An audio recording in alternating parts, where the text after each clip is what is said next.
안녕하세요. 용클래스의 용쌤입니다. 단시간에 한국사를 한 번에 핥아볼 수 있는 13번째 한국사 시간, 조선시대 4번째 시간으로 연산군의 이야기입니다.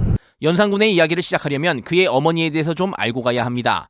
성종의 첫 번째 왕비는 아이를 갖지 못하고 세상을 떠나게 되고, 원자를 얻고 싶었던 성종의 어머니와 할머니는 여러 후궁 중에 한 명을 왕비로 삼으려 하였으니 그 사람이 바로 연산군의 어머니 윤씨였습니다. 왕비가 되고 원자까지 출산한 윤씨는 모든 것을 다 가진 것 같았지만 성종의 후궁사랑은 막을 수 없었습니다. 질투심에 눈이 먼 윤씨는 독약을 소지하고 저주물품을 사용하는 등 기이한 행동을 일삼았고, 이러한 행동들로 인해 성종, 대비, 후궁들과의 마찰이 잦아집니다. 이에 성종은 윤씨를 쫓아내고 죽였지만 그녀의 아들은 세자가 되어 왕으로 즉위하니 바로 연산군입니다. 그럼 바로 시작합니다. 독약과 저주물품을 핫템으로 구비하고 다니는 질투의 화신 윤씨가 폐비되고 사사된 뒤 어린 세자는 새로운 왕비가 된 정현황후를 엄마로 생각하고 무럭무럭 자라납니다.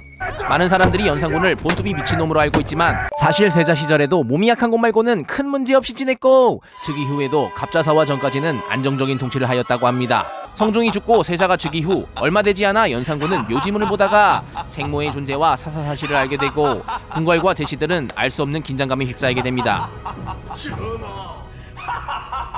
연산군의 즉위 시기에는 공신 세력인 훈구와 이를 견제하는 사림 세력이 대립하고 있었고, 연산군 역시 세자 시절부터 아버지인 성종을 괴롭혀왔던 무쇠들을 극혐하였지만 아직까지는 적절한 선에서 균형을 이루는 통치를 하였습니다. 조용하지만 불안한 폭풍전야 같은 분위기를 깬 것이 바로 김일손의 사초였습니다.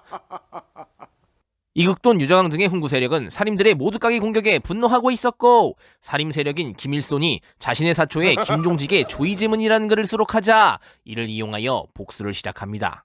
유저강은 연산군을 찾아가 조이제문의 내용이 세조가 단종을 쫓아내고 왕위를 얻은 것을 비판한 내용이라며 친절하게 해설해 주었습니다. 분노한 연산군은 관련자들을 모두 극형에 처하고 그동안 괴롭혀오던 대간 세력을 박살내니 이것이 바로 무오사화였습니다. 무오사화 이후에도 몇 년간 연산군은 비교적 큰 문제없는 통치를 하였다고 평가받지만 대간 세력이 약화된 틈을 타 본색을 드러내기 시작하였습니다. 신하와 백성에 대한 처벌이 심해지고 필요 이상의 사치를 하게 되면서 이를 보다 못한 신하들과의 갈등이 점점 커지게 됩니다. 이러한 갈등 속에서 연산군은 보다 신하들을 억누를 수 있는 완벽한 절대왕권을 꿈꾸게 되고, 간신 임사훈 부자와의 콜라보를 통해 그동안 아끼고 아꼈던 궁극의 필살기 대비윤씨 카드를 꺼내게 됩니다. 야, 이 카드면 애들 다 죽어. 술자리에서 연산군의 곤룡포에 술을 흘렸다는 이유로 처벌당한 이세자를 시작으로, 그래서 사약을 가지고 가셨습니까? 패비윤씨의 죽음에 관련된 이들이 죽어나가니 이것이 갑자사화입니다. 연산군은 어머니인 패비윤씨를 모함했다는 이유로 당시 후궁이었던 정소용과 엄숙이를 데려다 놓고 이복 동생들에게 몽둥이질을 시켜주게 하였습니다. 안마 좀 해드려. 이후 이복 동생들의 머리끄댕이를 잡고 어머니의 죽음에 관여한 할머니의 침소에 들어가 술인사를 시키고 칼을 뽑아 위협하며 할머니에게 물리치료를 실시합니다. 그래도 분이 안 풀렸는지 후궁들의 시체를 갈기갈기 찢어 젓갈로 만들어 산과 들에 뿌렸습니다. 이후 어머니의 죽음에 관여한 이들이 수시로 잡혀가 처벌되거나 죽어나갔는데, 사지를 찢어 죽이는 것은 기본, 죽은 놈은 또 죽이고 뼈를 갈아 날려버렸으며 높은 곳에는 주기적으로 새로운 목들이 업데이트되었습니다. 뉴! 피바람은 어머니에 대한 복수로만 끝나지 않고 왕에게 도전하는 세력으로까지 번져 별의별 이유로 많은 신하들이 죽어나갔고, 이제 연산군에게 쓴소리할 사람은 아무도 없었습니다. 이제 연산군의 브레이크 없는 폭주가 시작됩니다. 그동안 왕에게 잔소리했던 앵무새들을 집으로 돌려보내고 심심해할 신하들을 걱정하며 왕의 가마꾼을 시킵니다. 어머니의 제삿날에도 여럿이 보는 데서 여자들과 사랑을 나누고 마음에 들면 재상의 부인 민가의 유부녀 할 것 없이 건드렸으며 심지어는 큰어머니까지 범하여 임신시켰다는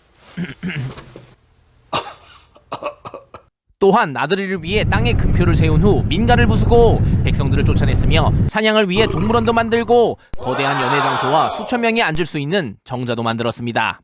이런 폭주의 끝을 보여주는 것이 바로 흥청과 운평입니다. 연산군의 파티 사랑은 끝이 없었고, 파티에 여자가 빠질 수 없는 법, 채용사라는 관리를 전국에 보내 용모가 빼앗난 기녀들을 뽑기 시작했는데 이들을 운평이라 하고, 그 중에서도 대궐까지 입성한 이들을 흥청이라 했으니 이들의 수가 적게는 수천, 많게는 수만까지 되었다고 합니다. 우리가 요즘도 쓰는 흥청망청이 여기서 유래된 말로 연산이 흥청과 놀아나 망했다는 말입니다. 이러한 연산군의 폭주 속에 쓴소리 하다가는 인생 마감하기 십상이었고, 간신들만 주변에 남으니 연산군의 옆에서 온갖 비위 맞추며 권세를 누린 임사홍, 임승재 부자와 흥청으로 들어와 후궁까지 되어 연산군을 아기 다루듯이 했던 장녹수가 대표적입니다. 선왕 때부터 왕들을 보필해왔던 내관 김처선이 보다 못해 죽음을 무릅쓰고 왕에게 간언하였지만 발다리가 잘려 죽게 됩니다. 이처럼 사태가 극에 달하자 성희한, 박원종, 유순정, 신윤무 등의 인물을 중심으로 폐위의 움직임이 일어났고 이른 일사천리로 진행되어 곧 반군이 집결하니 대다수의 신하들과 백성들도 이를 따랐습니다. 거사 당일 간신들이 줄줄이 제거당했고 쥐죽은 듯 조용한 대궐 속 연산군은 자기 죄를 아는지 큰 저항 없이 폐위되고 강화, 교동으로 유배되었습니다. 이후 반군의 추대 속에 연산군의 이복 동생인 진성대군이 왕위에 오르니 11대 왕 중종이고 이 일련의 사건이 바로 중종반종입니다.